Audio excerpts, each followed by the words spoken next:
முல்லைக்கு தேர் கொடுத்தான் பாரி. இது நம்ம பள்ளிக்கூடத்துல படிச்சது.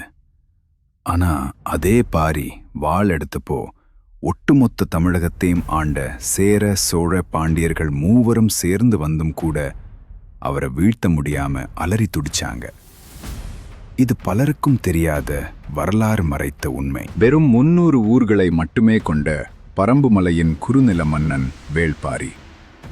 அவனது புகழையும் பரம்புமலையின் வளத்தையும் கண்டு பொறாமை கொண்ட மூவேந்தர்கள் தங்களின் பிரம்மாண்டமான படைகளை ஒன்றிணைத்து பரம்புமலையை முற்றுகையிட்டார்கள். லட்சக்கணக்கான வீரர்களுடன் வந்த மூவேந்தர் படைகள் மலைக்கு கீழே முகாமிட்டன. பரம்புமலையின் ஒவ்வொரு இண்டு இடுக்கும் பாரிக்கு அத்துப்படி. அவரது கொரில்லா போர் முறையும் மலை மேலிருந்து உருட்டிவிடப்பட்ட பாறைகளும் மூவேந்தர் படைகளை சின்னாபின்னமாக்கின. மாதக்கணக்கில் முற்றுகையிட்டும் பரம்புமலையின் ஒரு சிறு துரும்பை கூட அவர்களால் தொட முடியவில்லை. தன் நண்பன் கபிலரோடு சேர்ந்து பாரி அமைத்த வியூகம் 3 மாபெரும் பேரரசுகளையும் முடக்கி போட்டது. நேரடி போரில் பாரியை ஜெயிக்கவே முடியாது என்பதை மூவேந்தர்களும் உணர்ந்தார்கள்.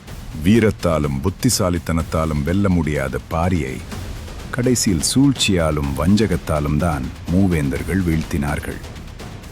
ஒரு குறுநில மன்னனை வீழ்த்த 3 மாபெரும் பேரரசுகள் ஒன்றிணைய வேண்டியிருந்தது என்பதே பாரியின் அசுரத்தனமான வீரத்திற்குச் சாட்சி. இந்த மாதிரி மறைக்கப்பட்ட தமிழர்களின் உண்மையான வீர வரலாற்றை தெரிந்து கொள்ள நம்ம Pawan4U சேனலை சப்ஸ்கிரைப் பண்ணுங்க.